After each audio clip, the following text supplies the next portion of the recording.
Bonjour à tous, bonjour à toutes, bonjour chers frères et sœurs bien-aimés dans le Seigneur. J'espère que vous allez bien, vous et vos familles. J'espère que tout le monde va bien par la grâce de Yeshua. Alors ce matin, je viens encore une fois partager avec vous une petite exhortation, toujours dans notre but de suivre le Seigneur Yeshua Mashiach. J'ai une petite exhortation à partager avec vous. Je vais essayer de ne pas être très longue. Avant toute chose, j'aimerais remettre ce petit moment dans la main du Seigneur. Prions ensemble. Père éternel, Yeshua Mashiach, Papa, je veux te dire merci ce matin. Je veux te rendre grâce. Merci pour ta fidélité, ta bonté envers nous, Dieu de gloire. Merci pour ce moment que je veux partager avec les frères et les sœurs en partageant ta parole.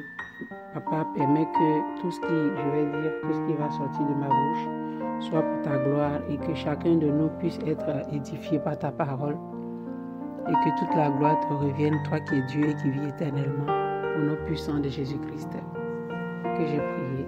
Amen, amen. Et donc, aujourd'hui, mes frères et mes sœurs, je voudrais partager avec vous sur l'évangile de Matthieu. Et les évangiles, c'est là que le Seigneur Yeshua nous a vraiment parlé. C'est le Seigneur qui parle au travers des évangiles. Et j'ai médité tout l'évangile de Matthieu.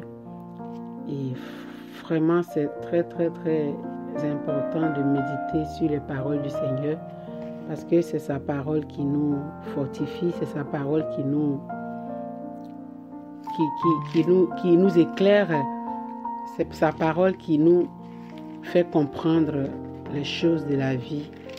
Et c'est cette parole-là même qui est le chemin, qui est Christ lui-même. La Bible dit qu'au commencement était la parole était avec Dieu et la parole était Dieu lui-même.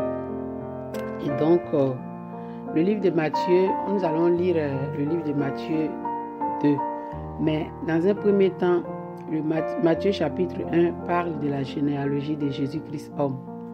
Donc, si vous voulez connaître les ascendants du Seigneur Jésus-Christ, c'est dans le livre de Matthieu, chapitre 1. Excusez-moi.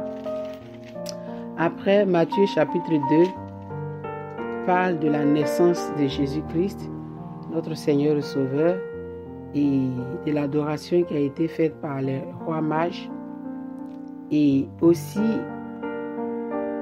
le départ du Seigneur et de sa famille en Égypte sous la demande de Dieu Tout-Puissant. Excusez-moi. Et lorsque la fuite en Égypte avec sa famille et après la mort d'Hérode, le retour du Seigneur avec sa famille. Ça, c'est Matthieu 2. Et Matthieu 3, le ministère de Jean-Baptiste a commencé et suivi du baptême du Seigneur Jésus-Christ. Là, je vous fais un petit résumé. Mais aujourd'hui, j'aimerais vraiment partager avec vous sur la naissance du Seigneur Jésus-Christ. Donc, on va lire, je vais lire Matthieu chapitre 2 à partir du verset 18. Il est écrit, je lis la parole du Seigneur avec amour et respect. Il est écrit, voici de quelle manière arriva la naissance de Jésus-Christ.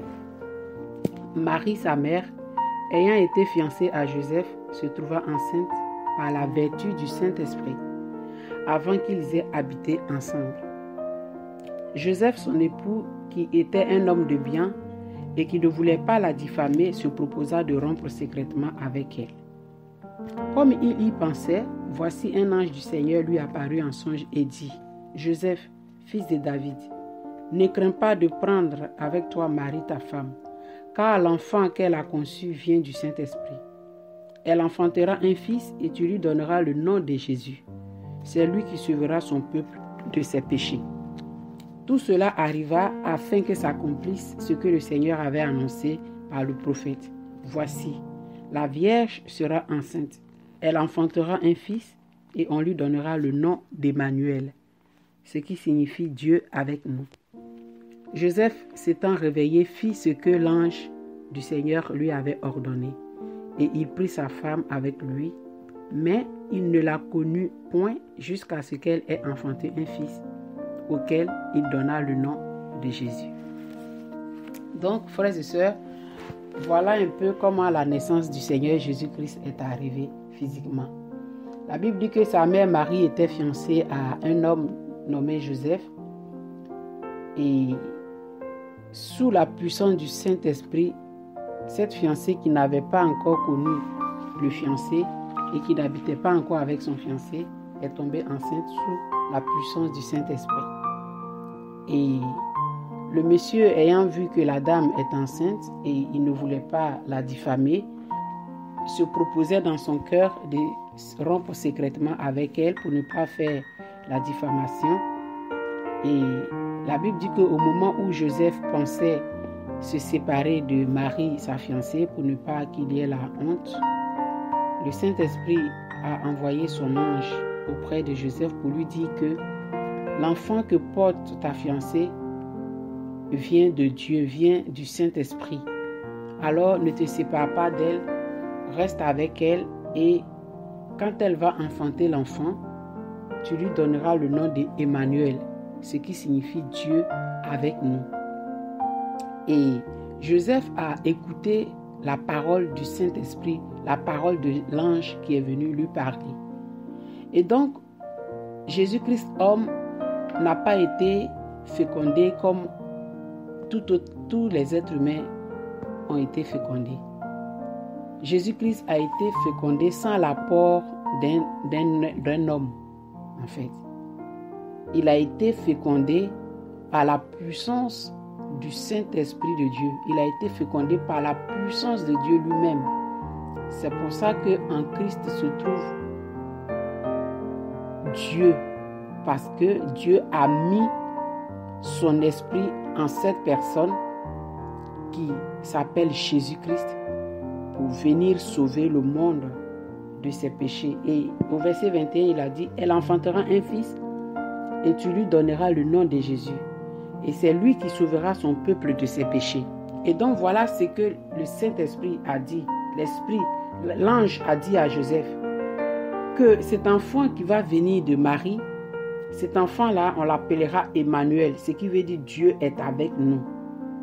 Et c'est cet enfant-là qui sauvera son peuple de ses péchés.